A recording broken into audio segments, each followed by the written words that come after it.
મીશો આપણે ગઈકાલે પણ ડિસ્કસ કર્યો હતો. લિસ્ટિંગ બાદથી સતત મજબૂતી, આજે પણ ફરી એકવાર 6% વધુની મજબૂતી જોવા મળી રહી છે. અમેઝિંગ એક્શન અત્યારે ફિલહાલ પોસિબલી અહીંયા જોવા મળી રહ્યું છે. લિસ્ટિંગ બાદથી સતત વધ્યો છે આ સ્ટોક અને આજે પણ બીજી 6%ની મજબૂતી જોવા મળી રહી છે. આઈપીઓ નોટ્સ કેવા હતા તમારા અને આગળનું ભવિષ્ય તમને કેવું લાગે છે? શું જેમની પાસે હજુ પણ આઈપીઓના ભાવથી હોય તેઓએ હોલ્ડ કરી રાખવું જોઈએ કે પ્રોફિટ બુક કરવો જોઈએ અહીંયાથી? આઈ થિંક 195-197 સુધી લાગે છે.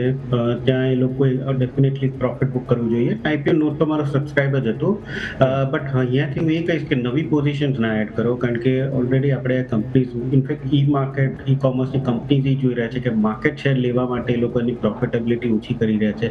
વેન્ચર કેપિટલિસ્ટ ઉપર જ એ લોકોનો અત્યારે ચાલી રહ્યો છે.